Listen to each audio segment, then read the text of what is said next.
Oke, dari saya temanya nih menarik nih. Terorisme dan kaitannya dengan Afghanistan. Standing legal saya dulu, pertama saya dari pemahaman Sidney Jones. Itu jadi rujukan saya sih, Sidney Jones. JI adalah salah satu jaringan di bawah Al-Qaeda yang berperang melawan Amerika Barat dan bertujuan untuk mendirikan negara khilafah, sistem daulah ya. Pencegahan penanggulangan yang kedua kita bicara tentang ini nih, pendanaan. Pendanaan jaringan JI memang lebih rapi, organisasinya lebih rapi. Dia ada bermain di lokal, ada regional Asia dan internasional. JI pecah lagi nanti jadi JAD, jadi Majelis Indonesia Timur dan Barat, Jemaah Ansori Tauhid. Nanti lagi ada kerjasama dengan ISIS. JAD nanti ya. Kalau di JI sendiri itu ada aturannya, akan rapi ya. Ada sumber keuangannya, dia dapat dari setoran ya. Jemaah dari infak, dari sodako, dari zakat. Ini disebut dengan sumber halal ya. Source-nya halal. Dipakai buat apa nih sumber-sumber ini? Buat anggaran belanja. Mereka biasanya tiap tahun ya, itu ada anggaran belanjanya. Lalu dipakai juga anggaran pendanaan ini kesepakatan oleh anggota JI di tadi regional untuk Asia ya, untuk personil, untuk kesejahteraan anggotanya, untuk dipakai untuk persenjataan, latihan, atau berbagai informasi ya. Jadi mereka sudah membangun nih di dalam 7 tahap, mereka di bawah membangun jaringannya dulu lah. Kalau sumber haramnya apa nih? Sumber haramnya Jemaah Islamiyah dibanding JAD. Sumber haramnya disebut juga istilahnya apa? FAI. Itu bisa dilihat dari tahun 2010 ke bawah ya. Perampokan bank, toko emas di Poso, hacking ya, pembajakan seperti Imam Samudra, atau narkoba yang baru-baru ini, yang kemarin sudah dibahas, atau di Susu Kuda juga sih, penangkapan 201 kg di Sabu Petamburan. Lalu ada lagi yang satu lagi di Banten, yaitu jaringan Timur Tengah. Itu boleh dipakai untuk sebagai metode itu pengumpulan dana ya, itu dari FAI. Kalau bom Bali, Geo Marriott itu dananya dari asing melalui TKI. Nah kalau yang sekarang ini nih, yang kemarin itu dibahas juga dari Kotak Amal. Kotak Amal kemarin sudah dibahas juga, penggerebekan 500 kotak amal di Deli Serdang, di Medan, Binjai, Tanjung Balai. Ditangkap 18 orang. Nah sekarang ini Bojonegoro, wilayah Jawa Tengah ini kalau nggak salah ya. Ini dilakukan oleh generasi kedua. Saya istilahnya ya, Sidney Jones itu Neo JI ya, dibanding dengan old itu. Amirnya si Parawijayanto ini seorang pebisnis. Ini berbeda dengan misalnya jaringannya eranya si Abu Bakar Bashir ya. Parawijayanto ini memakai sumber pendanaannya apa? Perkebunan sawit yang di Kalimantan itu dipakai buat pendanaan terorisme ini. Tapi sekali lagi sebagai masih dalam pembentukan ini nih, apa namanya, mengumpulkan kekuatan dulu lah istilahnya ya. Pengurusnya digaji, lalu dipakai buat rekrutmen anggota ya.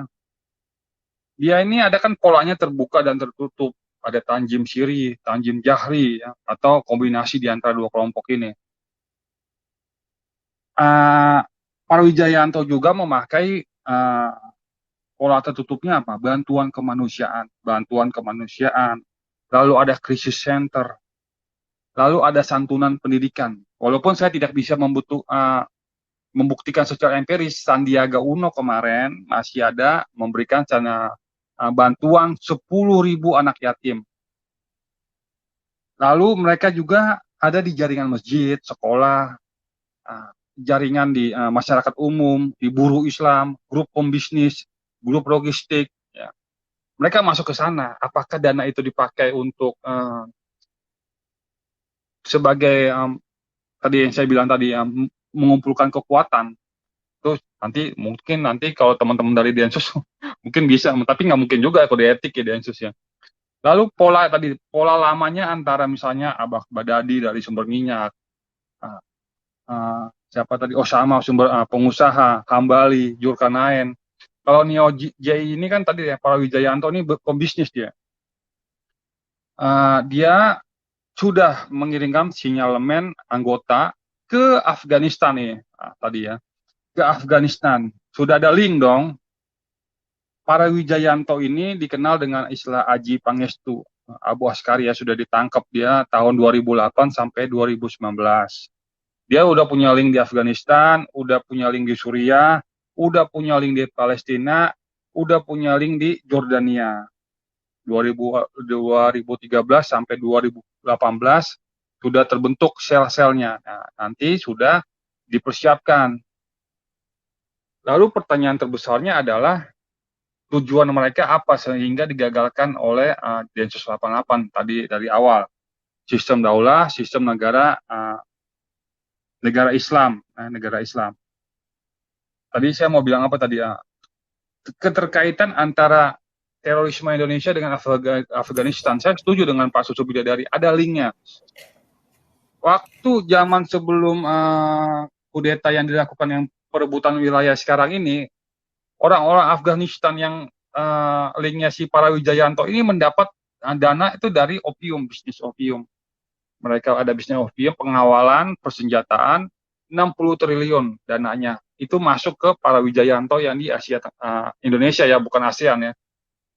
Apakah nanti setelah Taliban diakui oleh PBB sebagai sebuah organisasi AMIR di Timur Tengah, apakah ada nanti bantuan lagi? Nanti mungkin ke depan lagi kita lihat lagi geopolitik fenomena ini mau mengarah kemana. Yang pasti ya alhamdulillah Pak Densus sudah mematahkan nih jaringan terorisme yang di Jawa Tengah.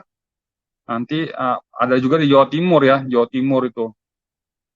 Yang pasti terorisme ini musuh bersama, selalu waspada.